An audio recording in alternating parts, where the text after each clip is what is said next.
Eu gostaria de saudar a todos que aqui estão com a paz de Cristo e gostaria de perguntar quantos filhos de Deus estão aqui presentes. E vou fazer uma outra pergunta. Quantos filhos de Deus aqui presentes vivem essa verdade no seu dia a dia? Nós vamos refletir um pouquinho acerca disso.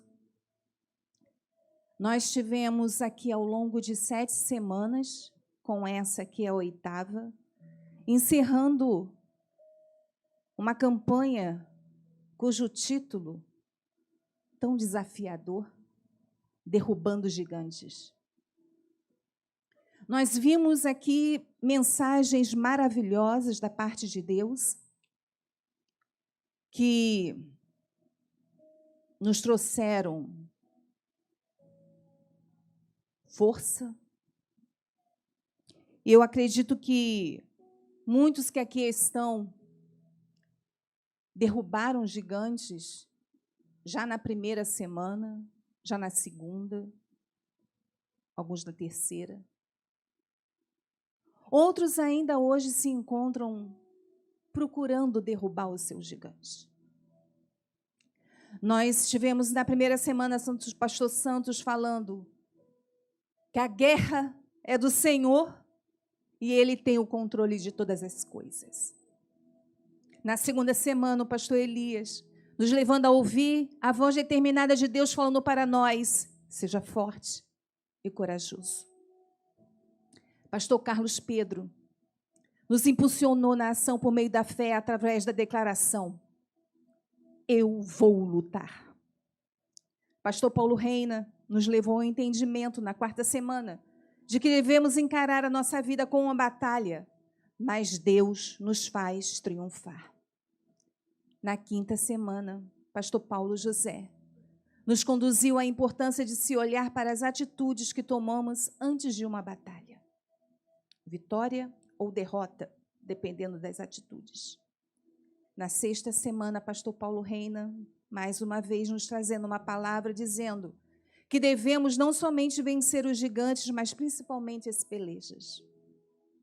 E na semana passada, pastor Abner, trazendo-nos uma forma de olhar e encararmos a questão da religiosidade como um gigante que precisa ser derrubado para justamente o reino de Deus avançar.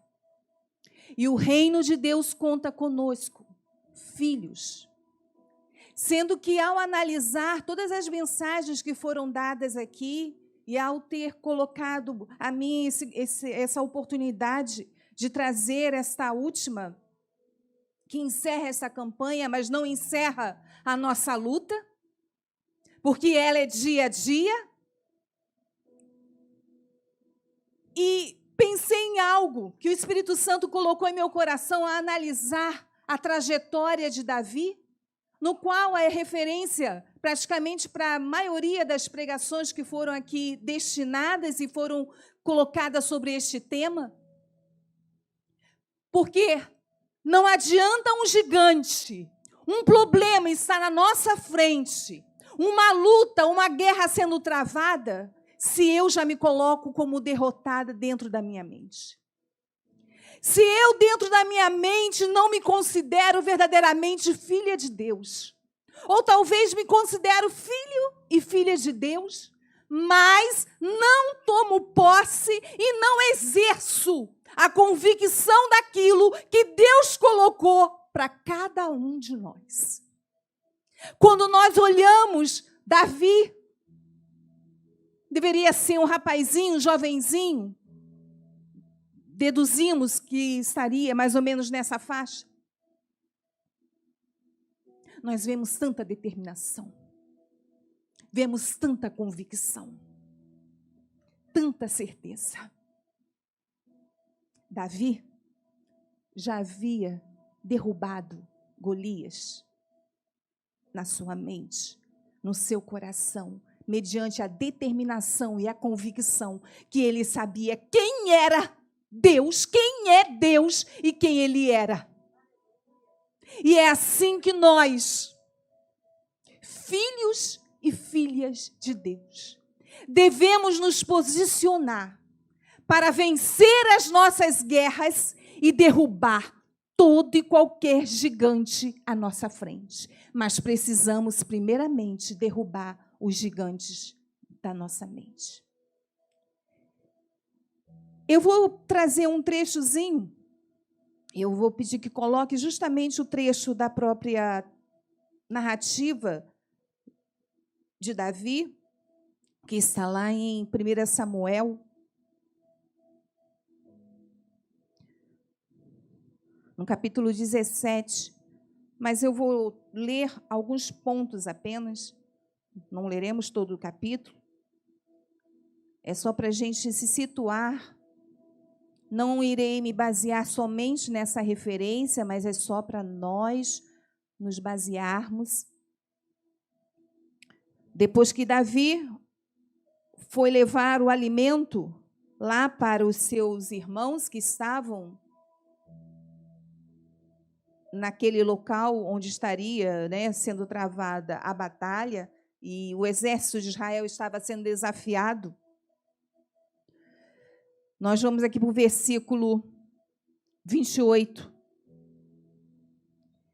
Que Eliabe, o irmão mais velho de Davi, ao ouvir e ver Davi ali perguntando, né, o que estava acontecendo, o que aconteceria, ou o que ganharia aquele que derrubasse o gigante, diz assim, eu vou ler, é porque minha versão aqui é diferente. Quando Eliabe, o irmão mais velho, ouviu Davi falando com os soldados, ficou muito irritado com ele e perguntou, por que você veio até aqui com quem deixou aquelas poucas ovelhas no deserto? Sei que você é presunçoso e que o seu coração é mau. Você veio só para ver a batalha. Essa era uma afronta. E, continuando, e disse Davi, o que fiz agora? Será que não posso mesmo conversar? Seguindo. Ele então se virou para outro, né, e perguntou a mesma coisa, e os homens responderam-lhe como antes. Aí vem o versículo 32, quando Davi está diante de Saul. Davi disse a Saul, ninguém deve ficar com o coração abatido por causa desse filisteu. Teu servo irá e lutará com ele. E aí depois Davi fala, né, porque o Saul questiona, né, ele era novo, não tinha armadura, enfim. Davi diz no verso 36, teu servo pôde matar um leão e um urso. Esse filisteu incircunciso será como um deles, pois desafiou os exércitos do Deus vivo. E aí diz, no 37, Davi ainda, o Senhor que me livrou das garras do leão e das garras do urso me livrará das mãos desse filisteu. Diante disso, Saul disse a Davi, vá e que o Senhor esteja com você. Aí agora a gente vai lá para o momento em que Davi está indo em direção a Golias. Então diz assim no versículo 42, Golias, no caso, olhou para Davi com desprezo, viu que era só um rapaz, ruivo e de boa aparência, e fez pouco caso dele. Continuando. E disse ele a Davi, por acaso sou um cão, para que você venha contra mim com um pedaço de pau? E o filisteu amaldiçoou Davi, invocando seus deuses. Seguindo. E disse, vem aqui e darei a sua carne às aves do céu e aos animais do campo. Davi, porém, disse ao filisteu, você vem contra mim com espada, com lança e com dardos? Mas eu vou contra você, em nome do Senhor dos Exércitos, o Deus dos exércitos de Israel, a quem você desafiou. E nós conhecemos o fim da história. Nós vemos nessa narrativa alguém que não se intimidou diante, primeiramente, do insulto, se é o que podemos chamar assim, do próprio irmão que estava ali na batalha. Chamando-o de presunçoso, orgulhoso, coração mau. E a gente já, ao estudar, né, a história de Davi, a gente tem um entendimento de que ele era, né, colocado a escanteio dentro do lar. Cuidava das ovelhas e o irmão diz, poucas ovelhas, como? Isso não é nada. Isso não é nada. Quantas vezes nós, você,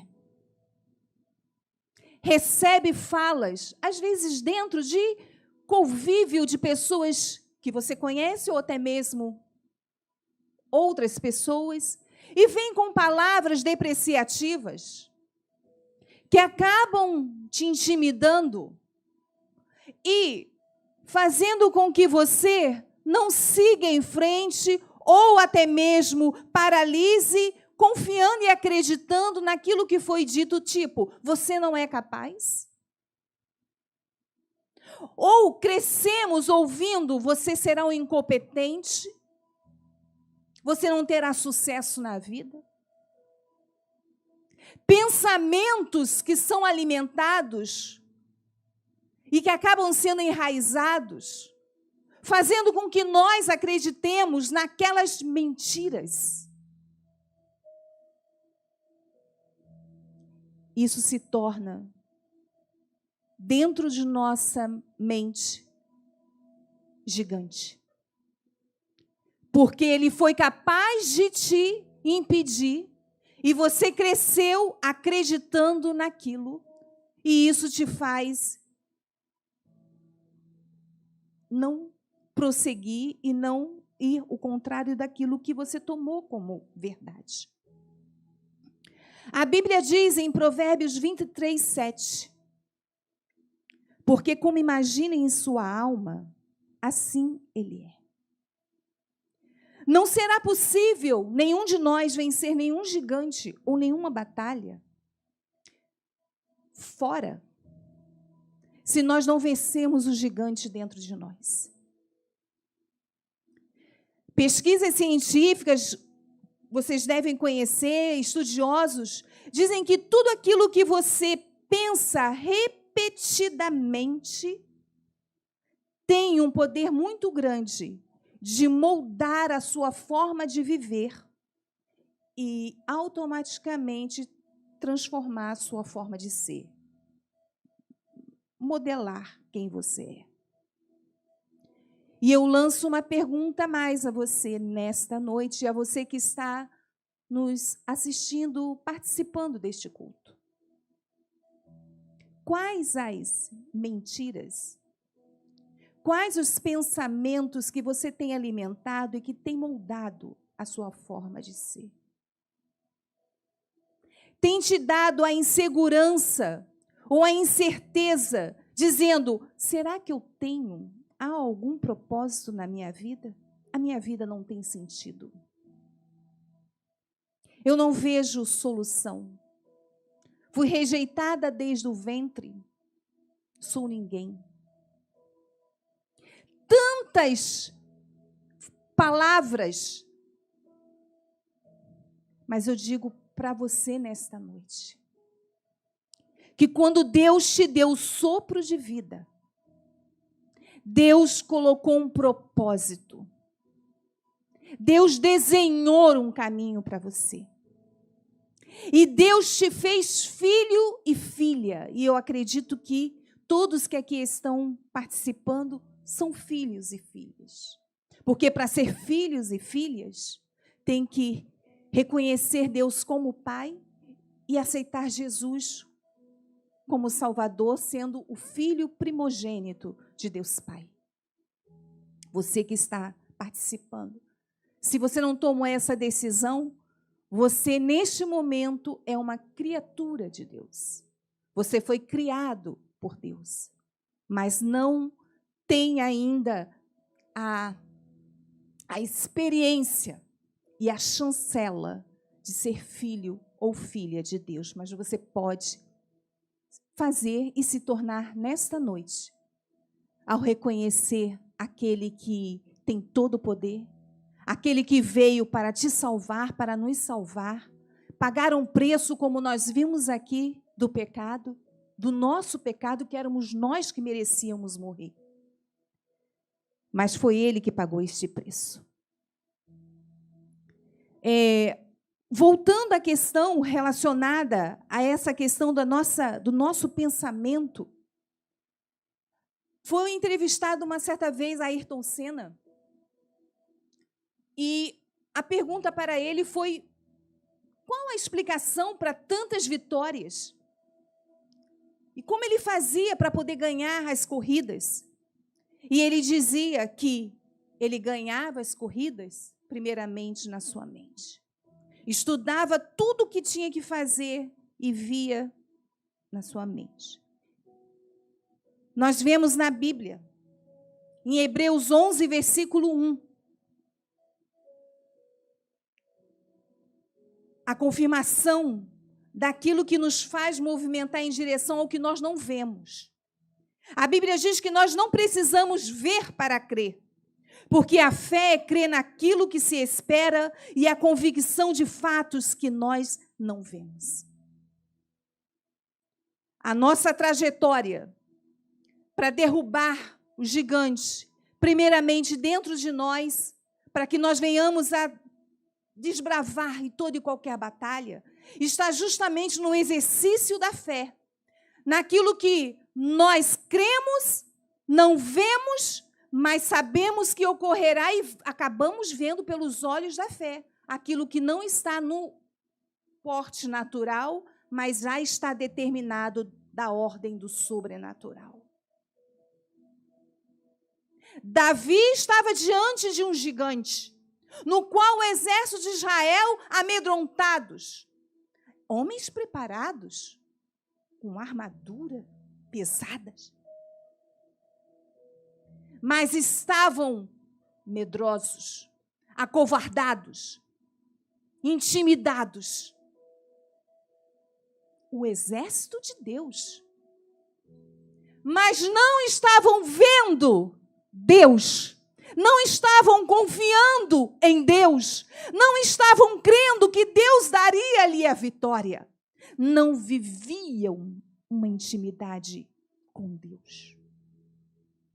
Porque nós vemos no relato da história de Davi, quando Saul, antes mesmo de ocorrer a batalha, lá no início, Saul, atormentado por espírito mau, precisou de algo para que o acalmasse. E um dos servos de Saul disse: eu conheço um belemita que toca, tange, é um tangedor e é servo de Deus. Era essa a credencial de Davi. Tem como raiz a mentira. E quem é o pai da mentira? Quem é o pai da mentira? Satanás, o diabo. Ele veio para roubar, matar e destruir. E ele procura usar das mentiras dos gigantes mentais para roubar a tua alegria, roubar a tua essência, o teu propósito de vida e retirar e remover todas as suas conquistas. Para destruir os gigantes da mente, nós precisamos ter a mente de Cristo. Precisamos da mentalidade do reino, do mindset, em outras palavras, né? Do reino. E o que é a mentalidade em si? O que faz a mentalidade em si, a que nós carregamos? Quando nós falamos em mentalidade, nós estamos falando da configuração mental que é o resultado de todas as crenças que nós carregamos dentro de nós. Crenças, pensamentos, e tudo isso que nós carregamos dentro de nós norteia a forma como nós olhamos e encaramos a circunstância natural. E também, se tiver com as lentes corretas, enxergará e entenderá no modo sobrenatural. Quantas pessoas têm olhado as suas circunstâncias, têm andado e vivenciado seus dias, olhando simplesmente com os óculos da mentalidade que não é de Cristo, com a mentalidade cativa. Mas nesta noite, nós vamos remover tudo aquilo, todos os gigantes que estejam prendendo o seu avançar em direção ao que Deus preparou para você. Amém? O que é preciso fazer para ter uma mentalidade do reino? Primeiramente, logicamente, mudar a sua mentalidade, que nós chamamos de metanoia. E o que é a metanoia? É o arrependimento. Mateus 4,17 diz: arrependei-vos, pois o reino de Deus é chegado. Mas não é um arrependimento no qual eu fiz uma coisa aqui errada, hoje, me arrependi disso. Não. É a transformação mesmo da mente. É transformar a sua mente e passar a ser a mente de Cristo, de forma que o seu andar e o seu viver passa a ser coerente e conivente com as verdades espirituais relacionadas ao reino de Deus, aquilo que Deus declarou para nós. Aleluia! Precisamos nos arrepender das palavras, das atitudes que são resultados de uma mente distorcida da verdade. Mateus 15:18 diz: mas estas coisas que procedem da boca, no caso do homem, sai do coração e isso contamina o homem. Quantas vidas, quantos corações, quantos filhos de Deus estão vivendo, digamos, contaminado por causa que ainda carrega pensamentos cativos e acaba trazendo e contaminando o outro. Porque a pessoa às vezes é tão amarga, tão seca, carrega tanta amargura no seu coração, não liberou perdão, que ainda assim continua ferindo outros. Foi ferida, mas continua também ferindo outros. Quantos filhos ainda sentem ressentimento ou vivem dentro de uma indiferença, achando que, eu sou o filho rejeitado, no caso, né, na parte do reino natural. Mas agora ele está fazendo parte de algo que Deus preparou para ele, ser filho de Deus, mas não virou a mentalidade, ainda continua com a mentalidade de escravo, ainda continua fechado. E aí, a gente volta a olhar alguns trechos bíblicos. A gente olha lá Moisés, quando Moisés envia 12 homens, lá em Números 13, das tribos de Israel, para examinar a terra. E aqueles homens trazem a notícia ruim, que aterroriza o povo. Somente 2, Josué e Calebe, estão ali firmes, convictos, de que Deus daria aquela terra. Tinha gigantes daquela terra? Tem, mas nós venceremos. Aquela terra verdadeiramente emana leite e mel. E Deus verdadeiramente nos dará. Mas aqueles homens, os outros, que aterrorizaram todo o povo, eles diziam assim, lá no finalzinho do versículo, de Números 13, versículo 33. Éramos, aos nossos próprios olhos, como gafanhotos. E assim éramos aos olhos do povo lá de Canaã. Davi ouviu e crescia ouvindo insultos dos seus irmãos. Mas ele não deixou que esses pensamentos tomassem conta dele e mudasse a sua identidade. O arrependimento envolve fazer uma aliança com o Senhor. Josué capítulo 5, versículo 1 a 15, nós não vamos ler, mas trata daquele momento em que Josué está com o povo, já haviam atravessado o Rio Jordão havia secado para poder passar, eles passarem. O povo, que estava lá, ouvindo e já sabendo que o povo de Israel estava avançando, já estavam aterrorizados, porque sabiam e souberam que o rio secou e eles estavam vindo, dizem que sem cor, de tão medrosos que estavam com aquela situação. Mas o que Josué faz com o povo de Israel? O povo que saiu do Egito já havia perecido e só ficou a descendência desses que entraram e passaram pelo Rio Jordão. A questão é que esses que lá estavam com Josué e com Calebe não haviam passado pelo processo da circuncisão. E a circuncisão naquele tempo era algo que estabelecia a aliança com Deus.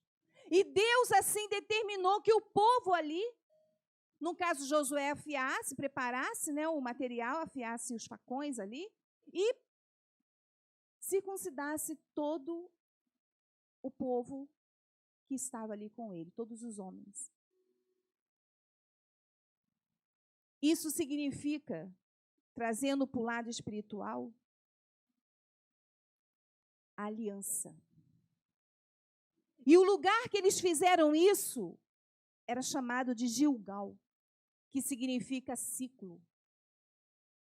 Eles estavam para tomar posse da terra prometida. Eles estavam para adentrar aquele lugar que estava habitado por gigantes. Mas antes de adentrar aquela terra e tomar posse, eles firmaram a aliança com o Senhor. Se arrependeram e firmaram a aliança do Senhor. O desafio será sempre maior do que nós mesmos. Diante do povo estava um grande desafio. E diante de nós sempre teremos grandes desafios. Tem que ser maior do que nós. Porque nós precisamos superar e sermos levados ao entendimento de que Deus age em nossa direção, ao nosso favor, nos levando a vencer todas as guerras e obstáculos. Era o ciclo que precisava passar, fechar. E nós, muitas vezes, somos e seremos levados a momentos em que, para seguir um ciclo diante, um novo ciclo, eu preciso fechar um. E para isso eu tenho que me preparar, tal qual o povo de Israel se preparou. Os gigantes mentais, eles procuram diminuir o nosso potencial e nos convencer de que nós não iremos prosperar, mesmo com a ajuda de Deus. E eu quero levar vocês ao entendimento de que a palavra de Deus nos traz verdades e que nós precisamos aplicar essas verdades em nós e viver essas verdades dia a dia em nossas vidas.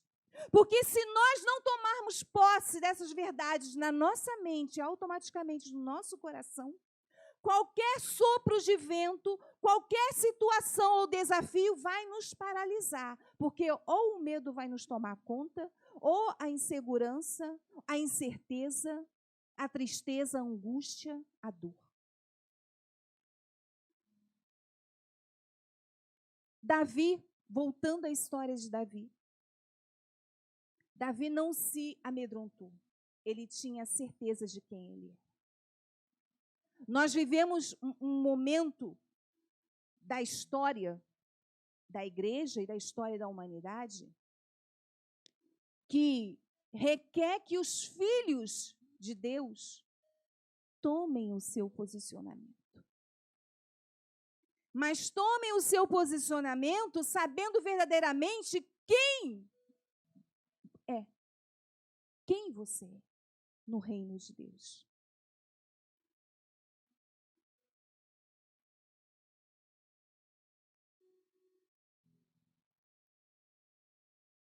Deus, nós sabemos que na ordem do que está acontecendo em termos da história da igreja, nós sabemos que estamos nos momentos finais aqui na terra. Mas nós não devemos temer. Apesar de ter muitos cristãos, filhos de Deus, que ficam aterrorizados. Meu Deus, está chegando o fim. Mas por que tem medo? Se Jesus diz, eu venci. Nós sabemos o final da história. Nós sabemos que o nosso Deus, o nosso Senhor é vencedor. Ele nos leva e nos conduz triunfante em tudo aquilo que Ele nos coloca. Então, Ele nos convoca nesse período para que nós venhamos verdadeiramente tomar a nossa posição como filhos de Deus. E venha entender que Ele nos ama, que Ele nos guarda, que Ele nos protege, que Ele nos conduz, que Ele nos garante a vitória. Nós não somos mais escravos do medo. Em 2 Timóteo, capítulo 1, versículo 7, diz: porque Deus não nos deu, não nos tem dado espírito de covardia, mas de poder, de amor e de moderação. Indo para o final, Davi vai lutar com Golias. E se nós conhecemos bem a história, diante daquele momento ali, Davi não estava usando nenhuma armadura, porque a armadura de soldado não cabia nele. Ele estava com aquilo que era de uso dele. A funda e a pedra. E diz que Davi se adiantou, ou seja, não ficou parado esperando Golias chegar, vir. Não, ele já estava pronto. Ele já estava certo, já tinha se posicionado no seu coração e na sua mente de que Deus é o Senhor e que verdadeiramente lhe daria a vitória. O que Davi vai e faz? Ele vai em direção ao vale, que era o local onde iria ocorrer o encontro de Golias com Davi. Vale. O encontro. O momento do meu e do seu desafio. Nós passamos por Gilgal. Eu não sei se aqui nesta noite há alguém que precisa estar em Gilgal no sentido de se arrepender. No sentido de parar e pensar, meu Deus, quantas coisas eu permiti criar na minha mente. Quantas mentiras eu permiti que isso crescesse no meu coração e fizesse parte da minha vida. Estou eu aqui repetindo, estou eu marcando passo e não saio disso, porque estou alimentando na minha mente mentiras. Palavras que diferem aquilo que Deus tem para nós. Se você está nesse momento, você precisa do Gilgal para justamente passar por este processo de arrependimento e se aliançar com Deus. Feche seus olhos e ore ao Senhor, de forma que venha pedir a Ele que perdoe pelos pensamentos errados, perdoe pelas atitudes que foram provenientes daquilo que você pensava ou pensou até este momento, das atitudes que tomou sendo levado por sentimentos que não provêm de uma mente de Cristo.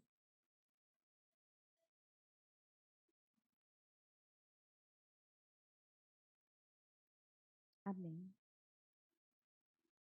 Se já fizeste isso, você está pronto para seguir em direção à derrubada de todo e qualquer gigante que vier à tua frente. O mudar a mentalidade foi um passo. O segundo passo é renovar a sua mente. Romanos 12, versículo 1 e 2 diz: nós vamos ver a forma que nós devemos renovar a nossa mente. Diz assim: rogo-vos, pois, irmãos, pelas misericórdias de Deus, que apresentei o vosso corpo por sacrifício vivo, santo e agradável a Deus, que é o vosso culto racional. Versículo 2, esse é o 2. E não vos conformeis com este século, mas transformai-vos pela renovação da vossa mente, para que experimenteis qual seja a boa, agradável e perfeita vontade de Deus. O que nós vemos são tantas pessoas que perguntam: qual é a vontade de Deus para a minha vida? Qual é a vontade de Deus para a minha vida? Mas se sua mente não passa por renovação, você não tem como descobrir a boa e perfeita vontade de Deus para a sua vida. Por isso que nós precisamos purificar, limpar a nossa mente, ter verdadeiramente a mente de Cristo, para que nós possamos enxergar e olhar com os olhos de Deus o que está acontecendo e ter a vitória que nós precisamos diante dos desafios. Para vencer o gigante, Davi fez uso de 3 elementos. E eu vou pedir para vocês ficarem de pé nesse momento.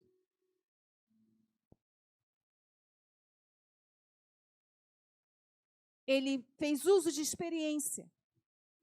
Ele tinha experiência com Deus. Ele fez uso da fé. Ele sabia quem Deus era. Nós precisamos passar tempo para ter experiência com Deus e ter a nossa fé alimentada. Nós precisamos passar tempo com o Senhor.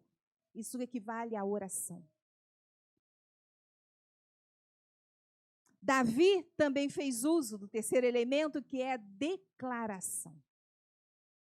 Ele disse para Golias: eu vou em nome do Senhor dos exércitos. Eu vou em nome daquele que tem todo o poder, que é o único Deus e Senhor. Ele fez a declaração diante do desafio de Golias, que amaldiçoou. Davi não estava nem aí. E quantos de nós, ao ouvir uma palavra, ou eu te amaldiçoo, a gente fica: meu Deus, misericórdia. Aí amanhece com uma dor de barriga, e meu Deus, a pessoa me amaldiçoou. Maldição em filhos de Deus não pega, porque Deus é conosco, o sangue dele nos cobre, nos purifica, ele está conosco, guerreando as nossas guerras, e ele está nos garantindo a vitória, amém? Se nós quisermos ser cristãos poderosos e influentes, precisamos ter autoridade sobre nossa mente. O alvo de Satanás é a tua, é a minha mente. As armas que ele usa são as mentiras. E o propósito dele é tornar você, a mim, ignorante, a vontade de Deus, a palavra de Deus. Mas a gente diz nessa noite, e você também vai dizer junto comigo, que ele caiu. O gigante caiu. O inimigo caiu. Lucas 10 e 19 diz uma palavra que o Senhor fala para mim e para você que somos filhos. Eis que vos dou o poder para pisar serpentes e escorpiões e toda a força do inimigo, e nada vos fará dano algum. Mais uma vez, 1, 2 e 3, se vocês puderem repetir, como está aqui, 1, 2 e 3. Atentai, eu vos tenho dado autoridade para pisar de serpentes e escorpiões, assim como sobre todo o poder do inimigo, e nada, nem ninguém vos fará qualquer mal. Aleluia! Glória a Deus! Enquanto que a Ju está vindo aqui para louvar ao Senhor, eu vou pedir a você, num ato simbólico. Davi derrubou o gigante com uma única pedra. Nós vamos simbolizar.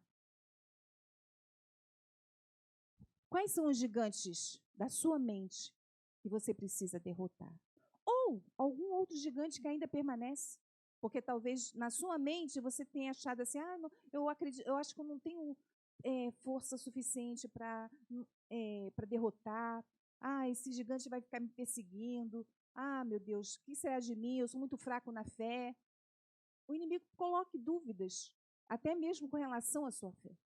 Então, pegue esta pedra simbolicamente.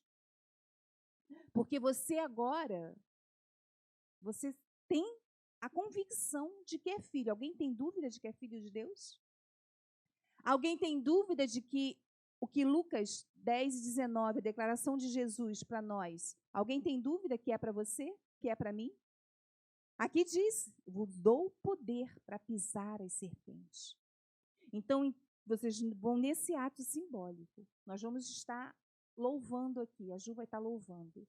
Vocês vão estar orando, colocando Deus, orando, e simbolicamente, ao terminar, nós vamos declarar uma palavra e vocês vão lançar essa pedra como se estivesse lançando em todos os gigantes que possam ainda estar de pé diante de você. Amém?